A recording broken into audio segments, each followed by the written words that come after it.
Tanah Kanaan adalah tanah milik siapa? Itu pertanyaan teman saya ketika kami duduk di depan televisi. Saya mencoba menjelaskan dari aspek sejarah. Tanah Kanaan merupakan tanah yang sangat strategis antara Mesir dan Mesopotamia. Namun sesungguhnya bukanlah tanah yang kosong tanpa penghuni. Dari segi Alkitab, memang merupakan sejarah yang panjang.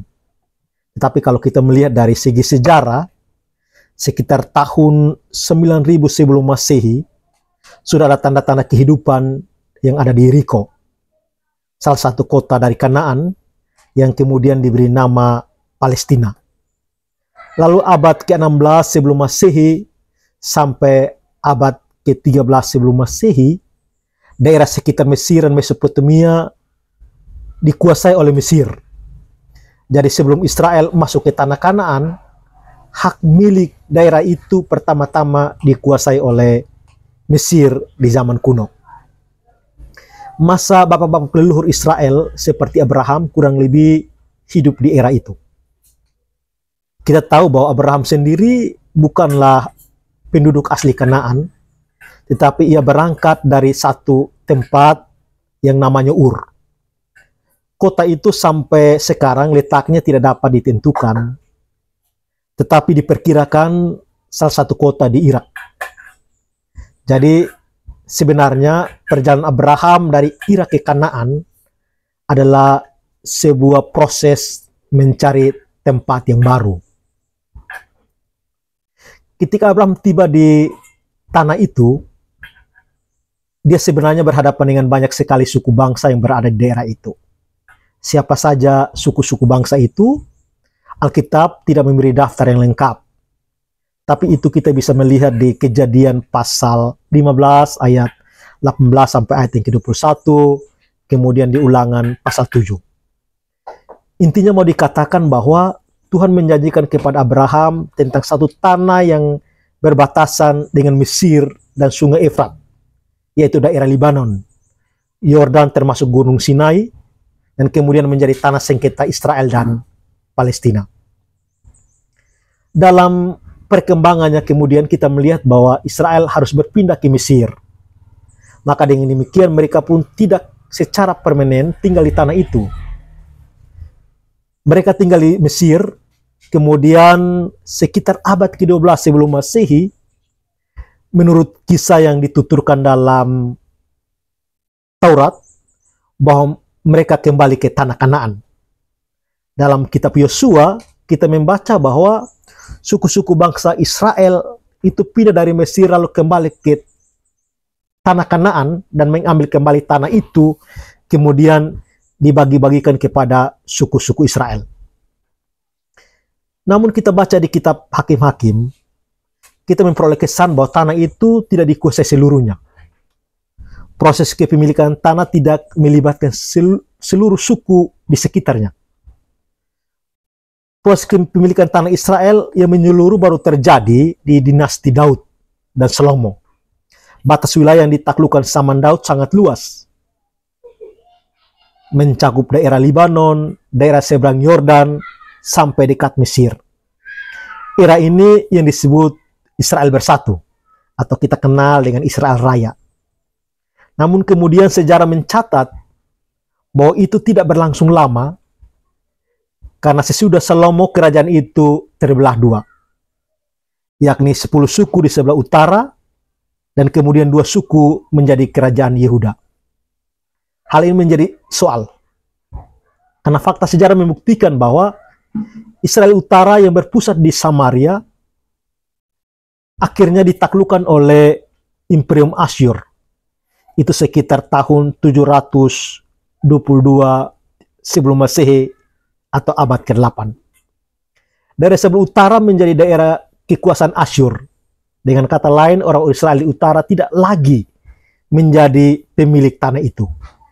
Kemudian pada tahun 586 sebelum Masehi, ketika Imperium Asyur digantikan oleh Babel, sebagian selatan juga kemudian dilepas ke dalam tangan Babel. maka hak milik atas tanah pindah ke tangan kerajaan Babel. Jadi kita pelajari bahwa sikap Israel kepada Tuhan membuat mereka tidak memiliki hak permanen atas tanah Kanaan. Kemudian muncul kerajaan Persia sebagai kekuatan baru, dan tanah itu pindah ke tangan Imperium Persia. Abad keempat sebelum Masehi, sesudah Alexander Agung menaklukkan daerah-daerah di Laut Tengah, maka tanah itu pindah lagi ke tangan kerajaan Yunani. Di masa Imperium Roma, zaman Yesus, praktis daerah disebut sebagai daerah Palestina sebenarnya adalah daerah yang memiliki kedaulatan tersendiri karena menjadi daerah jajahan dari Imperium Romawi.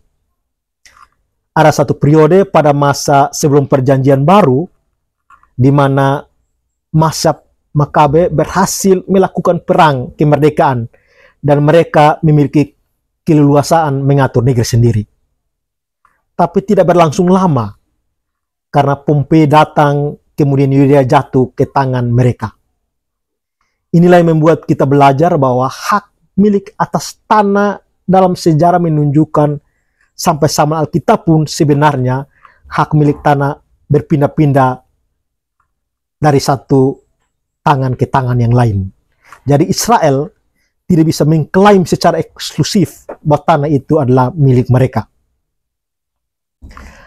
Catatan sejarah menunjukkan bahwa salah satu tragedi yang terbesar adalah ketika Yerusalem jatuh ke tangan Romawi pada tahun 70 Masehi di bawah kepemimpinan Jenderal Titus. Tragedi itu membuat orang Yahudi sadar bahwa mereka harus melihat ulang identitas diri mereka. Hal ini masih berlangsung terus sampai abad pertama dan awal abad kedua ketika terjadi pemberontakan yang sangat besar yang dipimpin oleh Bar Kokhba. Pemberontakan itu terjadi karena Imperium Romawi mau mendirikan kota baru yang disebut Kapotalina di Yerusalem. Pada waktu itu Yerusalem mau diubah menjadi tempat pemujaan dewa Romawi, yaitu Jupiter. Orang-orang Yahudi sendiri kemudian diusir dari Yerusalem dan mereka akhirnya tersebar kemana-mana. Sesudah Konstantinus menjadi kaisar Kristen pertama dan agama Kristen sebagai agama negara, Konstantinus pun tidak memberikan kepada umat Yahudi semacam otonomi hak atas tanah. Begitu sampai kemudian dalam perkembangan Islam menaklukkan daerah sekitar Palestina secara berganti-ganti dan berpindah tangan lagi dari satu dinasti ke dinasti yang lainnya.